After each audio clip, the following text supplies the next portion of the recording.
Hola, Vierer Barcelona. Wir sind in Spanien, wir sind in Barcelona und bei der Vierer Barcelona. Das bedeutet IAAPA Expo Europe 2025 und wir nehmen euch jetzt mit zur Messe.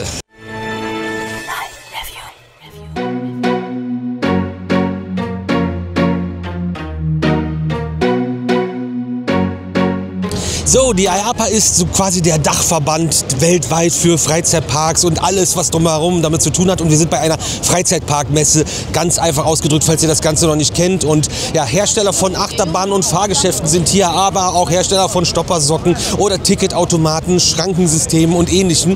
Und wir nehmen euch wieder mal mit über die Messe, zeigen euch, was gibt's Neues, was gibt's Spannendes, was gibt's Interessantes.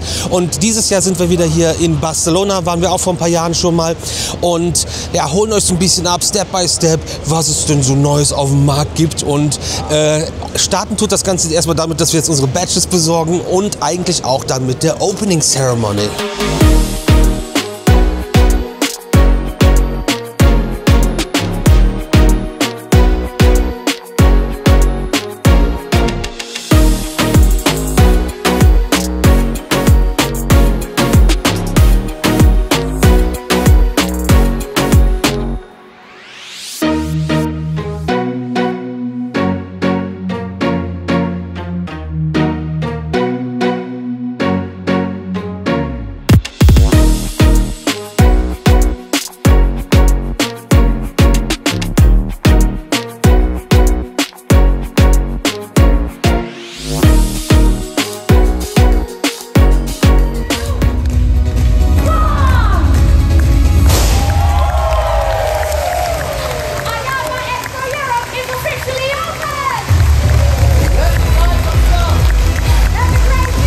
Yo, Opening Ceremony, jetzt ist alles überall voll Konfetti, das ist immer witzig, Konfetti ist witzig.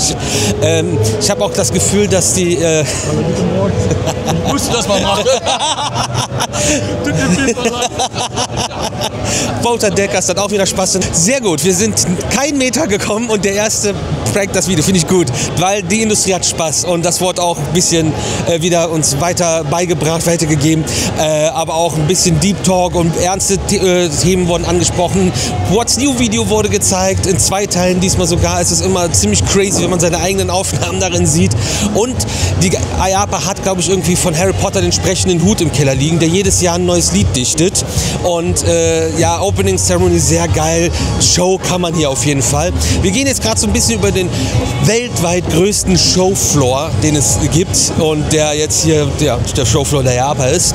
Und es gibt zum Beispiel verschiedenste Bowling-Systeme jetzt gerade hier in der Ecke. Wir waren aber gerade auch schon bei ein paar Söckchen oder auch ja, Minigolf, aber wieder ganz besondere Bahnen. Es sind super viele verschiedene Hersteller von so Sachen. Das ist halt auch ein bisschen schwierig, dann euch da jetzt genau im Detail mitzunehmen. Wir gucken mal, dass wir vielleicht was Neues, Besonderes finden. Auch Kartbahnen sind groß im Kommen, vor allem mit E-Karts. Und hier sieht man das dann auch mit, ich glaube, wir gehen hier mal ein bisschen rum, das sieht hier ein bisschen spannender aus, dass man hier, das ist nicht die Frau, die versteht nie, wo die Sachen sind.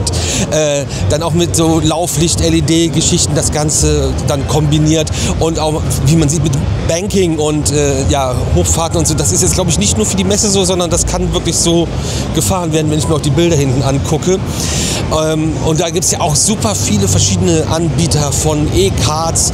Dann gibt es natürlich die ganzen Arcade-Automaten hier mit irgendwelchen Spielen, die entweder screen-basiert sind oder ja, wie mit dem Basketballwerfen. Da vorne ist das gerade aktiv. Nein, das leuchtet doch nicht mal, das wird nicht aktiv sein. Aber ich kann euch auch versprechen, dass wir da irgendwann werden wir dann, wenn wir die Pflicht erfüllt haben, kommt die Kür und wir machen Blödsinn an so Spielautomaten. Und wir müssen uns selber auch ein bisschen noch orientieren, dass IAAPA Vierter ist meist etwas weiter weg von den großen Ständen, wo Hersteller sind, die wir spannend finden, beziehungsweise die wir kennen und die man natürlich nochmal wieder treffen möchte. Und wir sind auch, also Bowling wird immer mehr, habe ich das Gefühl, weil hier ist schon der nächste Stand mit Flying Europe, die Bowlingbahnen machen. Aber auch dann die Sortiermaschinen. Also wenn man sich für sowas interessiert und ein FEC aufmachen will, ist das gar nicht mal so verkehrt, dass man sich dann die verschiedensten Dinge hier zeigen lassen kann. Und wir haben natürlich auch, ich verstehe noch nicht mal, was sie machen, so ganz viele kleine Stände mit Merchandise, Socken wieder, Stoppersocken. Das ist echt immer ziemlich weird. Was ich nicht weird finde, sind Hohlkugel-Saugroboter. Ja, ach so, ist ja auch Aromatic.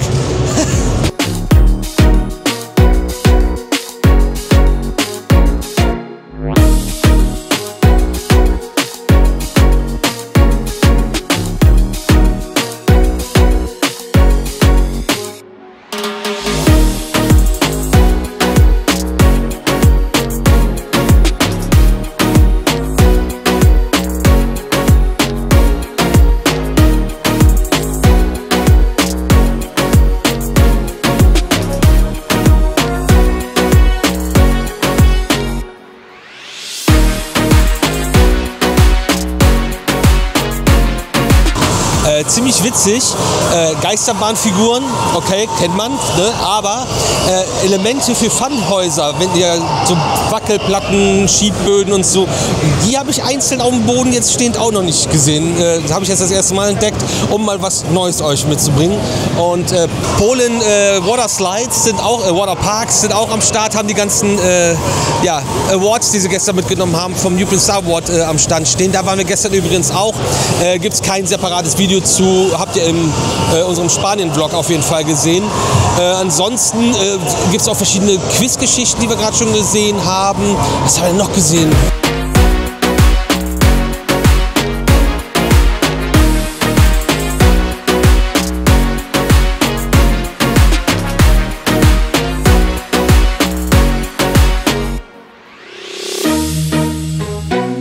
So, wir sind beim TÜV Süd gerade am Stand und haben uns sehr intensiv unterhalten. Und der TÜV Süd, kennt ihr ja, ist ja auch der TÜV, aber das ist eine von vielen Prüfbehörden, aber ich glaube schon die bekannteste und renommierteste auch im Amusement-Bereich. Und hier gibt es eine große Drohne von Top 7 und das ist ein Start-up-Unternehmen aus München und man hat beim TÜV Süd mit Top 7 eine Kooperation und man entwickelt zusammen eine Drohne und die hat verschiedenste Punkte, verschiedenste Einsatzzwecke. Grundlegend geht es um die Prüfung von Anlagen und auch die automatisierte Prüfung von Anlagen. Zum einen gibt es ja nicht nur die Erstabnahme, die eine Prüfbehörde hat, sondern auch die regelmäßigen Inspektionen.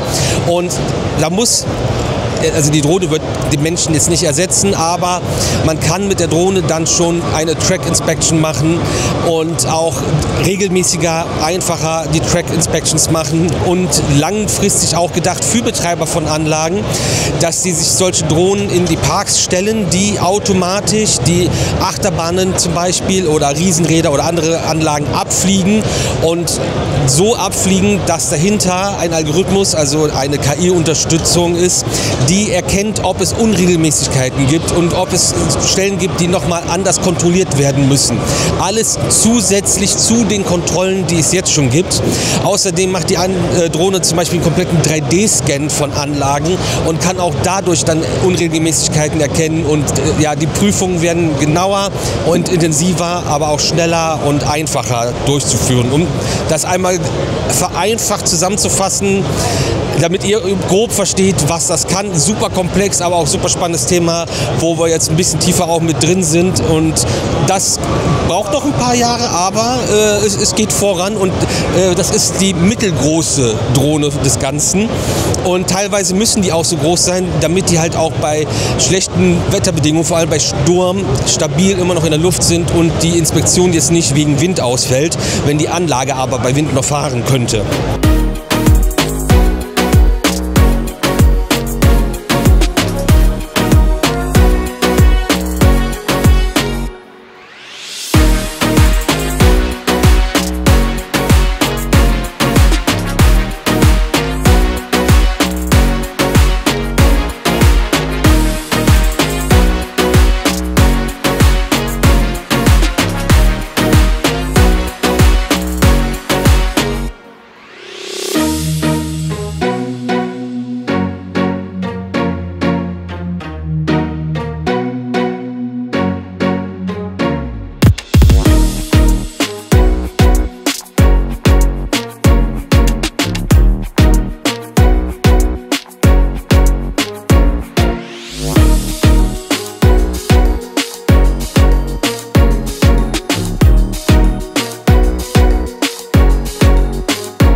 So, wenn ihr Sascha Budde seht, wisst ihr, wir sind bei Art Engineering und wenn es dann was Verrücktes hier gibt, dann ist es wahrscheinlich auch sein Verdienst. Bei Art Engineering könnt ihr jetzt auf Bierdeckeln eure Bestellungen aufgeben für neue Fahrgeschäfte. Ich finde es super geil. Also dieses klassische, ja, der Vertrag ist auf dem Bierdeckel entstanden, kann man jetzt hier mal ein bisschen geordneter machen. Aber Art Engineering hat auch was Neues am Start. Ihr kennt den Wild Swing, die große Schaukel für jedermann. Und die gibt es jetzt noch größer. Und zwar gibt es jetzt den Wild Swing XL von Art Engineering und beides auch hier auf dem Messestand als Modell zu sehen. Richtig cool, sehr schöner Stand geworden. Hier ist die ganze Zeit auch gut was los. Leute haben Bock, weil die Sachen halt auch einfach cool sind. Aber dann euch auch einmal abgeholt, es gibt jetzt den Wild Swing XL, also größer. Und der kommt auch nach Lieseberg. Ganz frisch und aktuell, neueste Meldung, dass ein Wild Swing XL 2026 in Lieseberg kommt.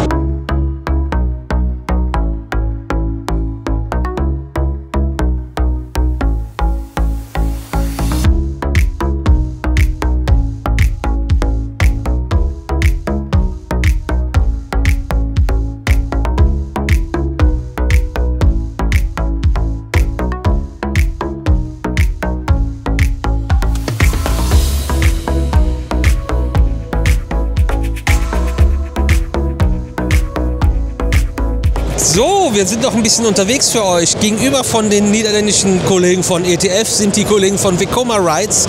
Und ja, ihr seht es schon, wir haben auch im Newsvideo schon drüber gesprochen und ihr habt Fotos gesehen. Es steht hier in Gänze. Das Fahrzeug für die neue Achterbahn in Karls Erlebnisdorf in Döbeln, wo es auch noch keinen Namen zu gibt, aber eine Erdbeerschale nachempfunden. Und es wird ein Vekoma Family Boomerang. Sehr coole Deko, das sieht wirklich high-worthy aus, wie wir so schön sagen, in Expertenkreisen. Was? Hochwertig. Ja. Hochwertig, high-worthy. Ja, Family Boomerang von Vekoma, Custom Layout. Ich bin sehr gespannt, das wird richtig cool. Wir haben gerade noch ein bisschen hier gequatscht und es bleibt dabei, Vekoma somit die beste Qualität aktuell an Achterbahnen, die du bekommen kannst. Also die Dinger fahren ja alle wie auf Schienen, wie man so schön sagt, wie auf Wolken. Aber echt cool, also mir gefällt auch diese Grundfarbe sehr gut, die Erdbeeren hier drin. Es wird dann auch hinten noch Erdbeeren dran geben. Karls Erlebnisdorf Döbeln, neue Achterbahn von Vekoma. Jetzt einmal hier schon mal das Fahrzeug gezeigt.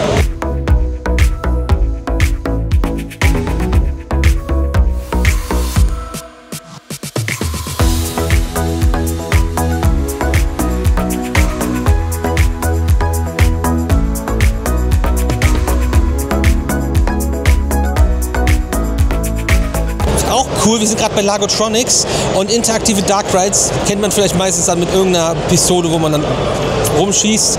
Das ist ja so ein bisschen Standard. Neu habt ihr ja auch schon gesehen, der Game Changer im Europapark, wo man an der Kordel zieht. Also das ist keine neue Sache, das kennt ihr natürlich aus dem Phantasialand zum Beispiel, aber die Neuheit aus dem Europapark dieses Jahr hat er hier diesen Ballermann vorne dran. Aber es gibt auch ganz, ja erstmal nicht naheliegende Sachen und zum Beispiel einen Zauberstab, mit dem ihr dann was tun könnt. Das ist ja, man schießt ja nicht, ne? Oder, auch cool, damit schießt man schießt nämlich Fotos, kann man auf irgendwelche Safaris gehen und so hat auch Ride Review angefangen, mit dieser Kamera.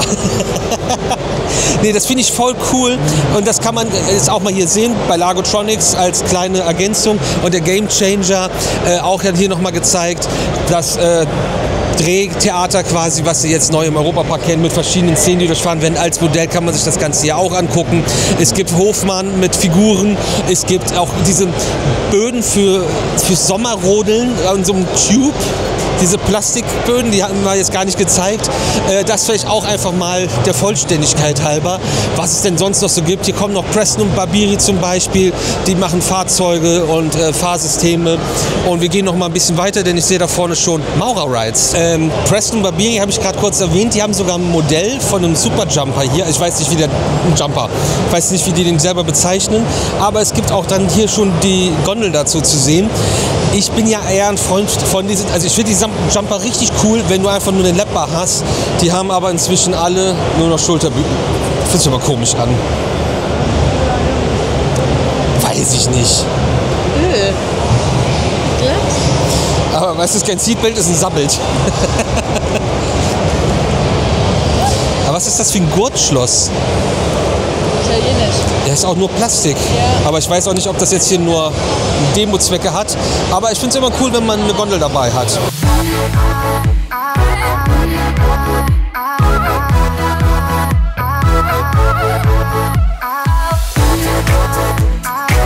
Hier bei S&S Worldwide seht ihr auch im Hintergrund das Single-Rail-Konzept, was wir schon mal in einem Video jetzt auch vorgestellt hatten in den News. Und auch Tranan haben wir vor kurzem gezeigt, auch nochmal hier am Stand zu sehen. Zoque sind auch hier am Start, haben so ein Mini-Flugenboot dabei, aber auch ein Fahrzeug, was aussieht wie ein Boot für eine Single-Monorail, also Monorail ist schon Single. Universal Rocks kennt ihr, Kunstfelsenbauer, haben wir euch auch schon mal Videos mitgebracht, wie das funktioniert, wie da ja, Stück für Stück die Felsen aufgebaut werden. Sowas braucht man halt auch alles. Petro war vorne an der Ecke, die machen auch Thematisierung und Gestaltung wie Universal Rocks, haben zum Beispiel im Moviepark Germany mit bei der Stuntshow mitgewirkt und zum Beispiel so Leute hier können sich auch Universal Rocks bei sich im Park schon vorstellen. Bertason machen Autoscooter, diese Autoscooter Chasen, die sind auch immer hier sehr geil illuminiert, meiner Meinung nach. Triotech haben wir auch hier, die machen Interaktivität, Spiele und die ganzen Kniften und natürlich hier ein schöner großer Stand von den Freunden von uns, von Mack-Rides, die auch dabei sind und ich glaube, da gibt es auch ein bisschen was, über das wir heute sprechen können, was es Neues gibt. So, wir sind ja nicht nur auf der APA, wir haben ja auch Tradition hier und so sitzen wir bei Mack-Rides mit Maxi. Und du erzählst uns mal wieder, was ihr alles wieder Neues macht, weil ihr hört ja nicht auf, ihr seid ja wild unterwegs. Tatsächlich. Erstmal herzlich willkommen, schön, dass ihr da seid. Geht jetzt wieder richtig los. Wir sind momentan, also nur um ein bisschen groben Überblick zu geben, wir sind momentan immer in der Zweischicht gewesen mit der Schienenfertigung und ab Januar geht es in die Dreischicht und zwar 1,5 Jahre lang jetzt schon voraussehend. Also wir haben richtig Produktion, da geht richtig was, viel Schiene, die kommt, viele große Projekte und freuen uns schon auf die ganzen Geschichten, die da bald noch genauer erwähnt oder angekündigt werden können. Ja. Habt ihr denn auch die Manpower dahinter, wenn ihr jetzt einfach mal so 3 Schichten macht man ja nicht aus dem Ärmel oder wie läuft das bei euch? Tatsächlich, das war auch so mit mein erster Gedanke, ob wir das irgendwie abdecken können. Wir haben jetzt ein paar Azubis, die wir übernehmen können, die gerade fertig sind mit der Ausbildung. Dann zusätzlich haben wir noch gut nachgelegt an Personal, die wir dazu bekommen haben. Natürlich auch erfahrene Leute, die wir dann dort einsetzen, nochmal dazu gepackt, damit es ein rundes Konzept ist. Aber da werden wir ein paar Schienen rausballern. Das wird ziemlich cool, ja. Sehr spannend. Wir haben ja über viele Projekte schon gesprochen, die dieses Jahr schon gekommen sind und es wird ja noch viel mehr kommen. Aber eine Sache habt ihr auch schon hier auf der Messe angekündigt, zusammen mit deinem Park in Europa. Genau, wir haben das erste Arific in Europa angekündigt mit Plopsa. 2027 wird es dort in De Panne aufmachen. Freuen uns riesig drauf, weil wir immer noch der Meinung sind, dass dieses Konzept wirklich bahnbrechend eigentlich ist, um viele Leute dadurch zu bekommen und sind froh, dass wir es jetzt in Europa mal stationiert haben, neben Asien und Orlando. Orlando läuft super, also für SeaWorld, für die Menge an Gästen, die abfertigen wollen, ist das echt genau das richtige Konzept gewesen. Und jetzt Plopsa freut sich auch richtig, die werden nächste Woche nochmal eine große Pressekonferenz machen, das wird auch nochmal ein bisschen erklärt werden, was da genau kommt, wird ein gutes Projekt. Du kannst ja nicht konkret über Projekte sprechen, die jetzt kommen, wenn ihr 3 Schichten Schienen macht, aber kann man so vielleicht ein bisschen was anteasen, in welche Richtung vielleicht, was für Anlagen in Zukunft irgendwo auf der Welt kommen könnten?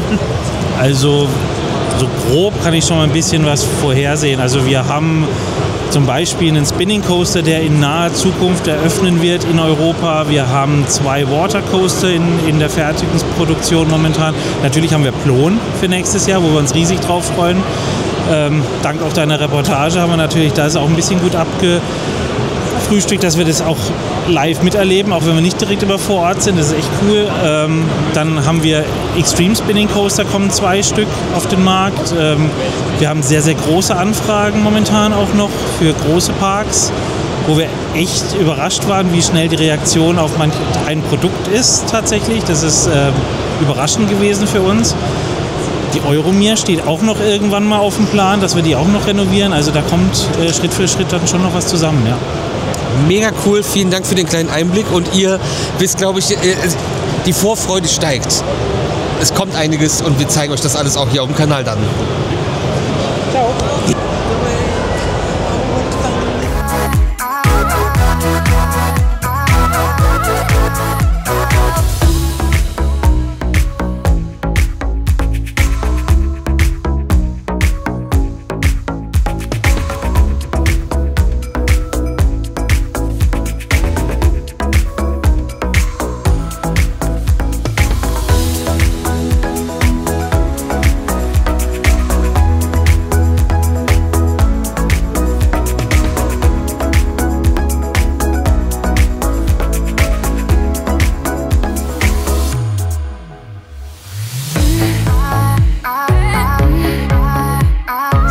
der Rädervogel und natürlich wird das Rad nicht neu erfunden, aber auch immer mit am Start und Achterbahnräder sind super wichtig, haben wir ja auch, das war eines der ersten Interviews auf der Messe 2017, glaube ich, die wir gemacht haben bei Rädervogel und auch nochmal ganz cool zu zeigen und erklären, wie so Achterbahnen funktionieren und das ist ein sogenannter Boogie und ihr habt bei einer Achterbahn ja das Laufrad, das Seitenführungsrad und das Upstop Wheel und deswegen können Achterbahnen, so wie auch Alpine Coaster zum Beispiel, nicht entgleisen, weil 3 Räder die Schiene umgreifen. Aber was ich super spannend finde und euch gerne zeigen möchte, das ist ja ein durchschnittlich großes Laufrad für eine Großachterbahn. Ja? Wir reden jetzt nicht von irgendwelchen kleinen Familienachterbahnen, sondern da ist schon was los, wenn du so Laufräder hast. Aber wenn du wirklich die Kontrolle über dein Leben verloren hast, bestellst du beim Mack Rides ein Power Splash und dann ist das einfach das Laufrad dafür. Das ist absurd groß. Und da müssen auch Löcher drin sein, damit man das überhaupt transportieren kann, weil das so unglaublich schwer ist. Aber das ist super beeindruckend, dass man zu sehen, wie groß das Laufrad von so einer Wasserbahn ist. Also das ist schon eine Hausnummer.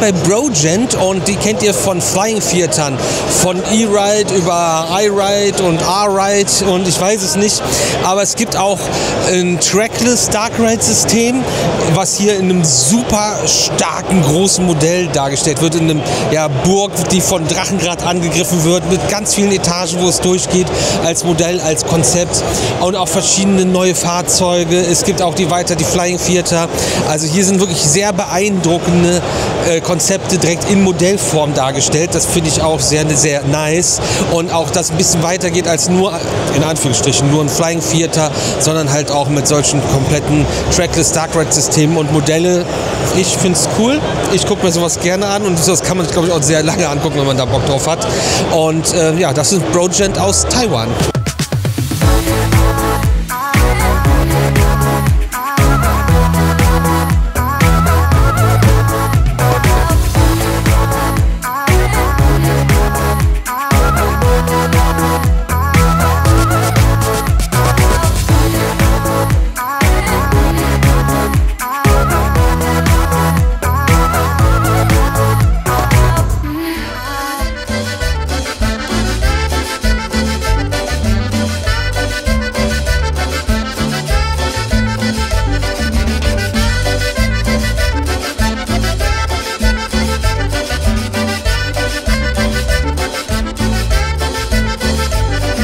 empecé a tocar mi acordeón, no tenía nadie que me enseñara. Compraba yo mis discos en la segunda, escuchaba a los maestros por si me guiaban.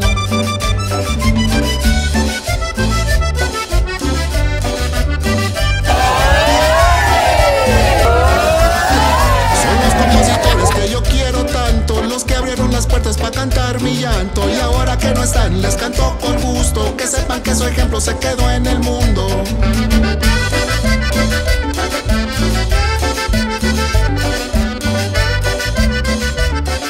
Guten Morgen, Tag 2 auf der Messe in Barcelona, auf der IAAPA Expo Europe 2025. Gestern waren wir, nachdem wir auf dem Showfloor waren, bei der Opening Reception in Tibidabo. Da gab es lecker Essen, lecker Trinken, coole Lasershow, war schön. Und danach sind wir noch zur Plan B Party von Movie Motions. Auch das war schön, das ging ein bisschen länger, aber für uns so bis, weiß ich nicht, 0 Uhr oder so waren wir, oder Viertel nach 12 im Bett. Und jetzt Tag 2, wie gesagt, und jetzt nehmen wir euch wieder mit auf den Showfloor.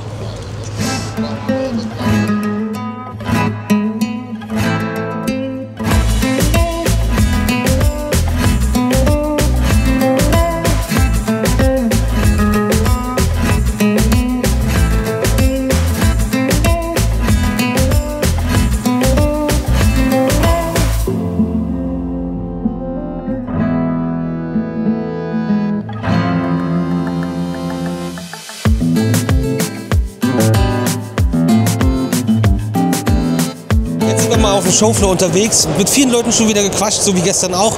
Purematic auch, hier haben wir euch ja schon mal ein Video zu gezeigt. Personenerfassung und Zählungen, ich verlinke das am besten auch hier oben, weil da zeigen wir mal komplett das Produkt und wie es funktioniert. Und RMC sind auch am Start. Rocky Mountain Coasters. Ja, müssen wir uns jetzt, also vor allem nicht dran gewöhnen. Also ist, glaube ich, so ein kleines neues Rebranding der Marke, weil Rocky Mountain Constructions war ja der eigentliche Name, aber jetzt steht es hier überall mit Coasters dran. Wir haben auch so einen kleinen Seefachcontainer mit am Start. Das ist schon mal eine Sache, die wir erzählen müssen, dass es einen neuen Namen gibt. Aber auch sehr cool, man kann jetzt hier mal einen Sitz zeigen, und zwar einen neuen Sitz von RMC, und zwar den für den Family Coaster von RMC. Ich nehme mal kurz Platz hier für euch, mache den jetzt nicht runter. Und der neue Family Coaster von RMC kann ab 1 Meter Körpergröße gefahren werden. Und das finde ich auf jeden Fall sehr krass. Den Elk Coaster haben wir auch schon mal vorgestellt. Da bin ich sehr gespannt, wann da der erste kommt. Sonst kennt ihr ja von RMC Rocky Mountain Coasters den normalen Zug. Man sitzt auch bei dem zu zweit nebeneinander, aber der sieht ja in der Regel so aus. Oder auch, wie dieses Jahr neu in Walibi Holland eröffnet, der Raptor Track, wo man hintereinander sitzt. Und da wären wir dabei, euch mal zu erklären nochmal, welche unterschiedlichen Achterbahnen es von RMC gibt. Und der Klassiker ist hier der iBox Track. Und der iBox Track, der Name sagt es schon und man sieht es, es ist ein groß geschriebenes I und hier drauf fährt der Zug. Das ist schon was Ordentliches. Wir haben bei RMC auch eine Doku gemacht, die verlinke ich euch auch gerne, wie die Dinger gebaut werden. Das ist zum Beispiel Untamed, 2 Stück nebeneinander. Aber der Single Rail Coaster, der Raptor Track, ist das hier vom Prinzip eigentlich fast das gleiche, nur wie man sieht viel breiter. Aber es ist, ja, darauf fahrt ihr dann. Das ist die Schiene. Und was ich super spannend finde, das sind wir auch schon gefahren, das ist richtig krass, ist der 208, das ist das Retrack-System für Holzachterbahnen. Und auch klar, der iBox Track ist auch Retracking von Holzachterbahn, aber hiermit bleibt die Holzachterbahn, wie sie ist quasi. Das Layout bleibt erhalten, man ändert das Layout nicht, sondern tauscht das Ganze hiermit nur aus und hat eine richtig krasse, wilde, schnelle, aber auch sehr smooth Fahrt und noch eine klassische Holzachterbahn, die jetzt nicht upside down geht, also nicht über Kopf geht oder sonst was. Und das ist dann beim 208 der Fall. Sehr spannend und cool zu sehen, dass hier was geht und dass der Stand größer wird und dass man auch ein bisschen was zeigen und erklären kann.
Jetzt hat er mich so verwirrt mit der Brille, jetzt habe ich eine falsche Bahn. Egal.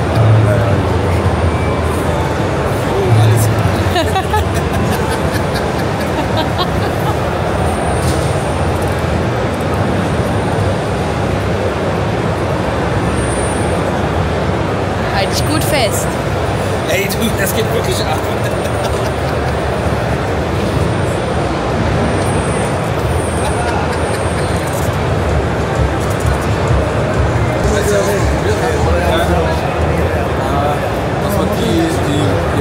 Jo, wir sind bei Mountain Innovation gesehen. Und es gibt einen Simulator für den Rollbob und man kann geplante Strecken vorher testfahren. Und das funktioniert richtig gut und super immersiv. Also schon besser als so ein VR-Coaster zu fahren. Das hat besser funktioniert, das sah cooler aus. Und es ist halt voll geil, wenn du jetzt einen Mountain Coaster dir bestellst, einen Rollbob, den einmal vorher zu fahren, bevor der gebaut wird. Genau auf deinem Berg, der ja vorher gescannt wurde, mit genau dem Layout, was dann gebaut wird. Das funktioniert damit. Und das ist, glaube ich, eine ziemlich coole Lösung, wenn man sich das vorher gar nicht richtig vorstellen kann.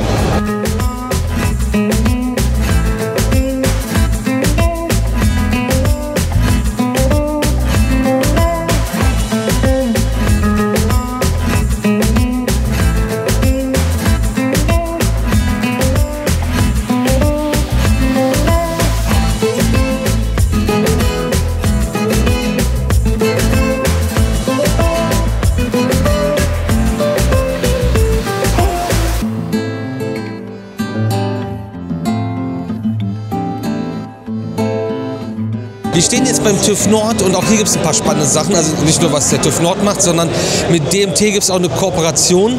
Und man sieht vielleicht hinter mir auf dem Bildschirm schon ganz viele Daten. Und Daten sammeln können viele, aber hier kann man mit den Daten auch was machen und diese verarbeiten. Und es geht jetzt mal ganz grob gesagt, wir werden da noch mal ein bisschen tiefer in das Thema eintauchen, weil das auch super spannend ist, aber auch sehr komplex. Darum, dass ganz viele Sensoren bei der Achterbahn, bei den Fahrten immer mitfahren und man so Abweichungen feststellen kann und damit auch früher erkennt, ob eine Bahn ein Problem bekommen könnte und dementsprechend handeln kann, um das jetzt mal vorsichtig, hoffentlich richtig erklärt zu haben. Und damit hat man noch mal krassere Überwachungen und krassere Prüfintervalle, nämlich bei jeder Fahrt. Und dahinter gibt es dann natürlich ein System, was errechnet, mit der Strecke stimmt was nicht, mit der Rolle stimmt was nicht, mit dem Rad, auf dem der Zug gerade fährt, stimmt was nicht. Eine Bandage könnte bald kaputt gehen oder. Und das soll so frühestmöglich erkannt werden, bevor es zu irgendwelchen Problemen kommt. Das jetzt einmal ganz grob angerissen. Wie gesagt, machen wir noch mal ein bisschen ausführlicher und ihr habt den Kanal auch schon abonniert, damit ihr das nicht verpasst und uns dabei unterstützt, das zu machen, was wir hier machen. Und kosten tut euch das Ganze übrigens auch nichts.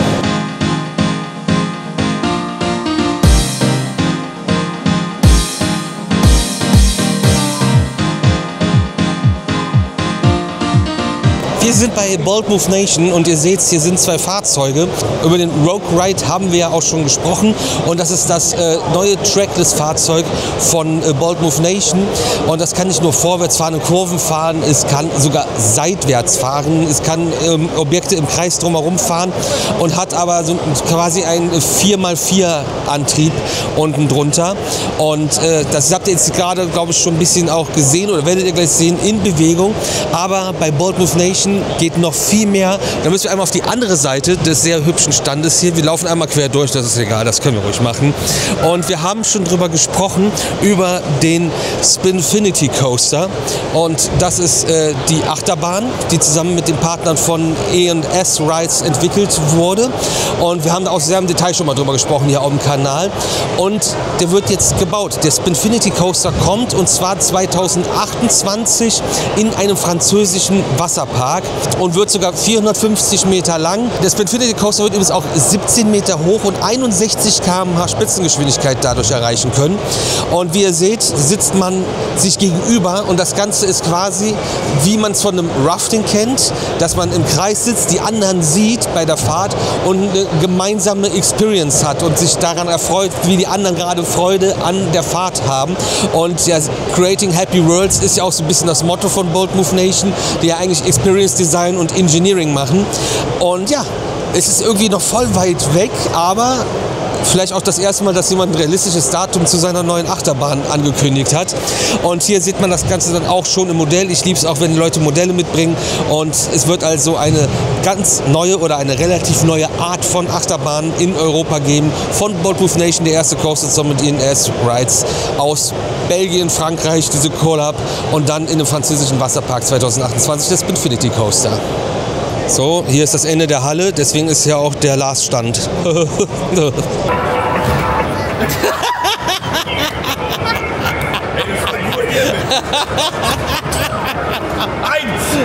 Eins muss er erst mal schaffen.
Leute, wir sitzen jetzt bei Intermin und wir hatten das gerade so ein kleines Quiz, weil man muss sich ja auch so einen Intermin-Pin verdienen, wenn euch und nicht gerade die Verantwortlichen sind, die hier am Tresen sitzen. Und zwar International Amusement Installations. Und ich habe das in dem letzten News-Video, bevor die Messe war, euch ja schon versprochen und angekündigt, dass wir mal über die 3 neuen Flume-Ride-Elemente hier sprechen werden. Und Intermin hat jetzt kurz vor der Messe da 3 neue Flume-Ride-Elemente präsentiert und unter anderem den Diagonal Drop, also den Diagonal-Drop, wie der Deutsche so schon sagt. Den kann man nicht beim Volvocht kaufen, aber bei Intermin. Und zwar fährt man halt normale Flume-Ride-Strecke, bleibt stehen und da gibt es eine 45-Grad-Rampe, aber das Boot bleibt gerade und man droppt dann schräg ins Wasser. Ich hasse, dass die Kamera nur auf eine Seite ausgerichtet ist. Ja, alles gut. Marketing und Chef dürfen auch gerne unterbrechen. Es gibt dann noch den Swing Splash. Das bedeutet, ihr fahrt, also ihr kommt durch die Strecke, fahrt ohne, dass das Boot die Geschwindigkeit verliert, durch den Splash, wo er bald kommen wird. Aber dann gibt es so eine Halfpipe, es geht zurück und dann gibt es den Splash, der das Boot runterbremst und ein, Switch, der einen dann nach dem Vertical Spike Element zurückbringt auf die weitere Strecke, die durchfahren wird. Und es gibt auch jetzt zum dritten den Bungee Lift. Und ein Vertikallift, eine VTU, habt ihr ja auch schon öfter mal gesehen, wie zum Beispiel bei der Biberburg im Family Park Neusiedlersee. Und das Ganze kann halt so ein bisschen bouncen und du hast quasi eine Wildwasserbahn mit integriertem Freifallturm. Und das ist dann das dritte neue Flume-Ride-Element. Also Intermin baut nicht nur unfassbar gute, spektakuläre Achterbahnen oder auch Familienachterbahnen und besondere Achterbahnen, sondern auch Wildwasserbahnen, jetzt im einfachen Sinne den Flume-Ride. Dann einmal hier auch im Video abgeholt und erklärt, was es da Neues gibt. Falsch rum. Maschinenöl. Boah, geil. Aber das riecht wie eine Autowerkstatt. Irgendwie so Gummi mit Öl. So, wir sind jetzt bei Magic Box. Wir haben uns gerade ein bisschen über Düfte unterhalten und Smellpots und verschiedene Düfte. Super krasses Thema ja immer in Parks. Und Magic Box haben auch bei Voltron, bei Nikola Tesla die Gerüche gemacht. Und hier gibt es jetzt mal so Sachen, da kann man mal was dran riechen, aber erst wenn man da Luft durchgibt. Colorado. Krass. Bei Colorado, ich denke erst an die Berge, aber es ist ja diese Gummibärchen. Popcorn. Krass. Fresh Cut Wood. Okay, das liebe ich. Ist aber nah an Verwesung. Also es ist ein bisschen eine Maze, ne? Das stimmt. Okay. Also das ist mir zu süßlich dann wahrscheinlich. Sea Fragrance, was mit dir, Junge? Ja, das ist das Badezimmer von meiner Mutter. Wildblumen. Oh, das Moon Dust. Was ist der Staub vom Mond?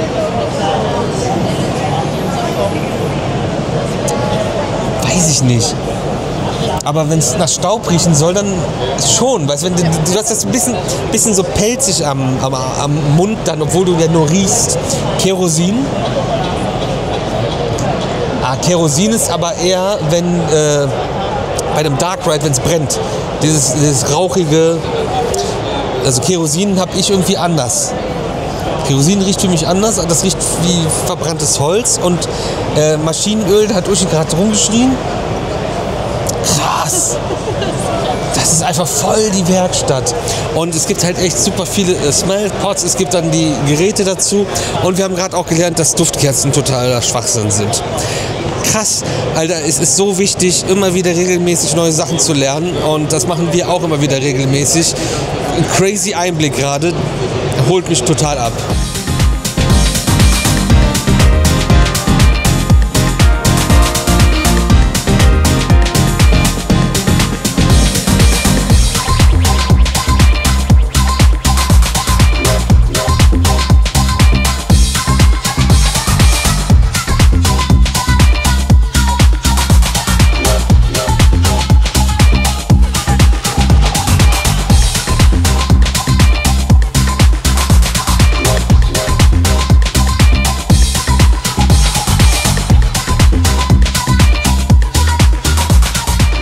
Wir sind jetzt bei Maurer Rides und wir werden demnächst auf jeden Fall noch mal ein bisschen mehr über Maurer Rides sprechen.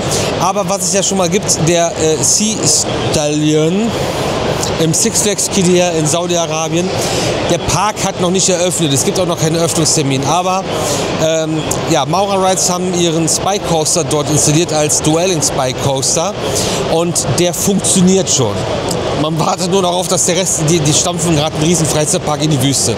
Habt ihr bei uns auch schon mitbekommen. Und ja, 510 Meter lang, auf einem Footprint von 80 mal 80 Metern, 12 Meter hoch und 70 km/h Spitzengeschwindigkeit. Als Racing Dueling Coaster richtig cool. Gibt auch ein kleines Modell dazu, das habt ihr gerade auch schon gesehen. Aber es gibt auch noch mehr und das ist auch ziemlich witzig. Spice Racing immer noch das Thema. Master the Loop. Und das ist ein ganz neues Konzept, was so ein bisschen Gaming-Charakter hat. Denn hier steigt ihr ein, es gibt eine Ampel und wer wie bei einem richtigen Rennen schnell genug an der Ampel ist, beschleunigt nicht nur jetzt direkt hier, sondern es gibt eine Boost Zone. Und je schneller ihr reagiert habt, desto mehr werdet ihr geboostet, wenn ihr an der richtigen Stelle den Boost-Knopf am Wagen drückt. Und dann schafft ihr den Looping. Solltet ihr hier verkackt haben oder da zu langsam gewesen sein, schafft ihr den Looping nicht und rollt zurück und ja, habt quasi verloren. Die Automatik fährt euch dann durch den Looping und den restlichen Teil der Strecke durch. Ihr sollt ja auch irgendwann wieder ankommen, aber beim Game habt ihr verloren.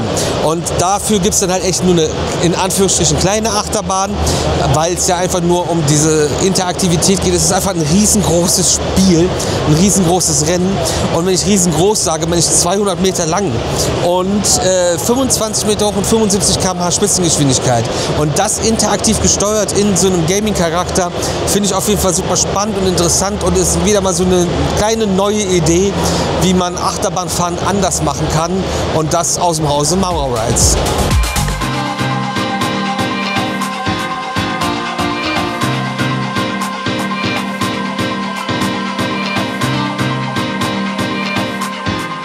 Wir sind jetzt bei Outdoor Factory. Wir stehen hier vor einem Riesenmodell für einen neuen Freizeitpark Isla Aventura und das soll ein neuer Freizeitpark in Venezuela werden. Und dieses Konzept von Outdoor Factory ist in einem großen Modell jetzt hier präsentiert. Wir sehen hier eine große Achterbahn mit einem etwas buckligen Lift, die ein bisschen was von einem alten Aero Coaster hat, aber Double Loop mit Corkscrew.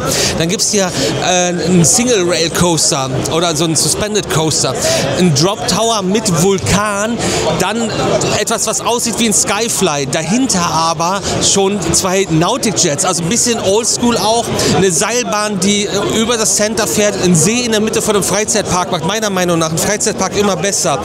Schiffschaukel, Riesenrad und eine Achterbahn, die für mich aussieht wie ein Klon von Dynamite und das ganze Konzept hier ist von Outdoor Factory aus der Türkei, die auch nicht nur für Konzepte bekannt sind, sondern auch für richtig coole Thematisierung und Thematisierungsobjekte bei Attraktionen. You understand how this kind of stuff works. Hello there. Okay, ich habe jetzt gerade noch mal ein bisschen Input bekommen. Ich versuche euch ein bisschen abzuholen. Das ist ein Park, den es schon gab und der hat die Pandemie nicht überstanden und ist seitdem geschlossen worden.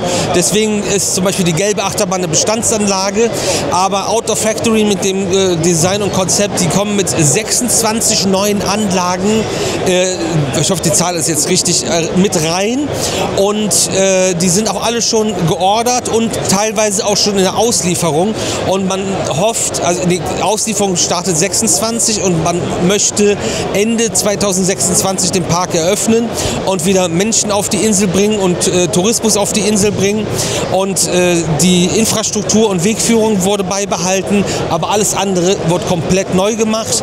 Außerdem wird es dann auf der großen Grünfläche, die innerhalb des eingezäunten Parkbereichs sich befindet, ein Hotel geben und an dem Punkt, wo ich gerade stand oder gehockt habe, wird sogar noch ein großer Wasserpark entstehen. Also Südamerika wird wirklich Jahr für Jahr immer spannender und wir haben das schon sehr lang auf der Bucketlist und es gibt immer wieder neue spannende Gründe, Südamerika zu besuchen. Vor allem das, was jetzt Outdoor Factory bringt. Um euch da auch noch mal kurz abzuholen, um das zu sehen, wo Gestaltung auch von Outdoor Factory ist. Ihr seht hier das Toverland mit den neuen Metallbau-Emmeln-Bahn und dann haben wir auch den Europapark mit Voltron, wo Props davon von Outdoor Factory gekommen sind oder die Brio-Bahn im Ravensburger Spieleland.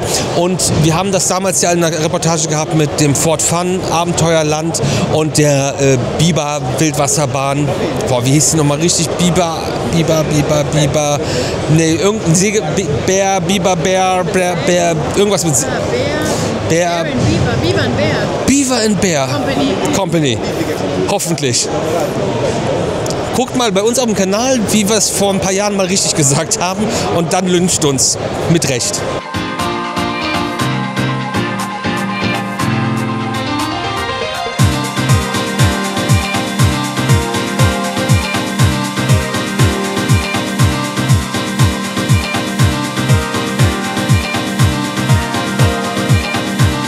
Schönen guten Morgen alle zusammen. Der dritte Tag bei der IAAPA Expo Europe 2025. Gestern Abend war einer der Abende unter dem Motto, was in Barcelona passiert, bleibt in Barcelona. Und wir werden da irgendwie in vielen Jahren noch drüber sprechen. Wisst ihr noch, damals 2025 in Barcelona.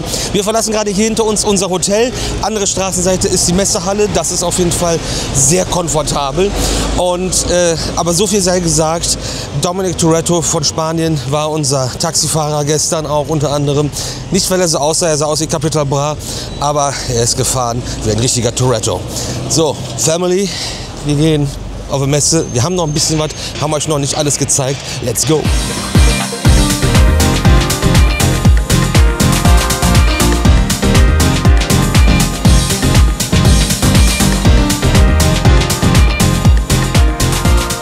Wir sind jetzt hier am Spirello-Stand und es gibt natürlich einen Spirello-Stand wie einen Spirello-Stand, wo man Spirello-Kartoffeln essen kann. Jeder kennt Spirello, die aufgeringelte Kartoffel am Stiel. Ich glaube, das kennt man aus fast jedem Freizeitpark der Welt. Ja, die sind da schon aufgelistet. In Europa sind sie aufgelistet, ja. Efteling, Plopsa, Moviepark, Spirello. Genau, und hier gibt es jetzt so Messedeals, ja. Und wir haben uns das gerade mal angeguckt, weil das ist ja ein spannendes Geschäftsmodell anscheinend und auf jeden Fall ein lukratives. Und hier hinten sieht man dann auch, man kann ja hier diese Spirello-Hütten kaufen, man kann sich die auch customizen lassen, aber die günstigste Spirello-Hütte, die ist jetzt hier abgebildet und die kostet 23.750 € normalerweise. Hier auf der Messe bekommst du die für 1.000 € weniger, 22.750 €, hast da aber 3 Paletten Spirello schon mit drin. Spirello ist ein gefrorenes Produkt, die kommen so aufgewickelt am Stick schon gefroren quasi an. Und hast diese 3 Paletten inklusive und in einem Wert von 22.750 €. Und das heißt, eigentlich kostet dich die Hütte 0 €, weil du hast ja die Spirellos umsonst bekommen und die kann man ja weiterverkaufen und macht also nur Plus. Ist doch toll, oder? Deswegen gehen wir jetzt eine Spirello-Hütte kaufen. Quatsch.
Sekunden. Jetzt kriegst du nichts mehr. Ich wollte glatt 500 machen, hat geklappt.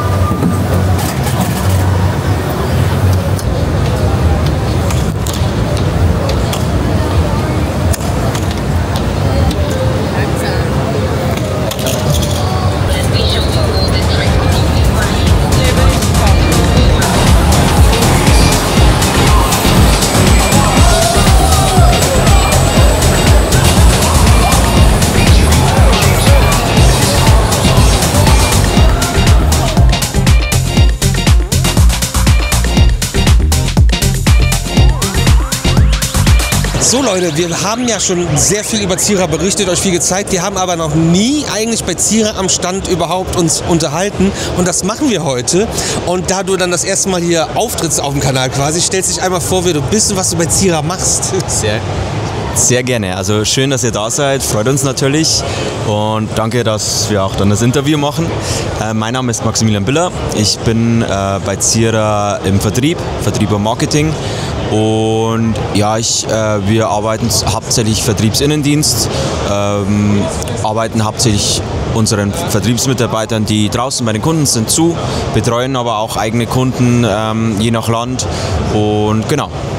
Ihr habt ja sehr viele Klassiker, haben wir ja auch schon viel gezeigt, man sieht es auch im Hintergrund mit dem Force Coaster, aber es gibt einen kleinen, doch trotzdem gar nicht so unbeachtlichen neuen Flatride von euch, der jetzt so ein bisschen für Furore sorgt, sage ich mal, aber den Drifter. Was ist der Drifter, was kann er? Erzähl uns was dazu. Genau, der Drifter, wir haben jetzt dieses Jahr die erste Anlage dazu eröffnet in Finnland, in Säkkiniemi. Und der Drifter ist natürlich ähnlich wie die Jetskis, die Zierer Jetskis, die sehr bekannt sind. Aber der wesentliche Unterschied ist natürlich, dass die Sitzposition anders ist und natürlich, dass es kein Wasser gibt. Dadurch ist das Fahrgefühl auch anders. Also wir stehen nicht mehr in der Gondel, sondern wir sitzen. Es gibt wie eine Handbremse im Auto, einen Griff, den man zieht, um so das Driftgefühl wie bei den Jetskis zu erzeugen. Und wir haben jetzt die erste Anlage nach Finnland geliefert und haben jetzt aber auch schon die nächsten 3 Einheiten in Produktion und die werden alle 2026 geöffnet. Eine in Japan, eine in UK und eine in den Niederlanden. Und ist natürlich immer aufregend, was Neues auf den Markt zu bringen. Auch nicht ganz leicht, den notwendigen Partner dazu finden. Und da freuen wir uns natürlich, dass wir das mit Säkkiniemi geschafft haben. Und ansonsten freuen wir uns natürlich, dass wir nächstes Jahr 3 weitere Anlagen auf den Markt bringen und so wieder ein neues Karussell zur Verfügung haben. Wenn ich jetzt als Park denke, oh, das klingt interessant, für welche Art und Größe von Parks ist die Attraktion gedacht und was muss man für Voraussetzungen im Park haben, damit man die Anlage möglichst einfach installieren kann, um es mal ganz platt zu sagen, weil es ja keine direkte Bodenplatte gibt, die ihr mitliefert, wenn ich das richtig auf dem Schirm habe.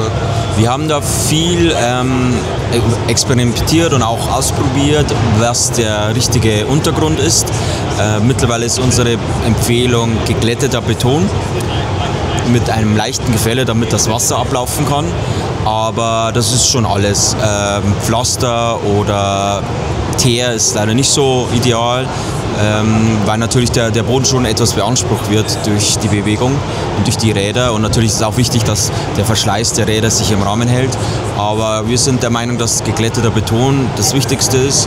Und natürlich ist es ein Flatride mit einer passablen Kapazität, knapp 500 Personen in der Stunde, 9 Gondeln, 18 Passagiere insgesamt und ja, wird elektrisch anbetrieben, also keine Hydraulik, keine Pneumatik, macht es natürlich einfacher für den Park, aber ansonsten ein klassisches Karussell für, ich denke, viele Familienparks, ja. Ihr seid ja bekannt für Karussells, für Familienachterbahnen. Ihr habt aber auch große Achterbahnen im Portfolio und es ist so ein bisschen was im Blue Sky gezeichnet. Es gibt Animationen von eurem Launch Coaster, einem neuen, der noch nicht gebaut wurde, den ihr letztes Jahr aber auch schon mal vorgestellt hattet. Kannst du uns auch dazu noch ein bisschen was erzählen, was Zierer im Bereich der Achterbahnen noch so hat? Sehr gerne. Also du sprichst unseren Discovery Launch Coaster an. Da haben wir ein neues Launch-System entwickelt.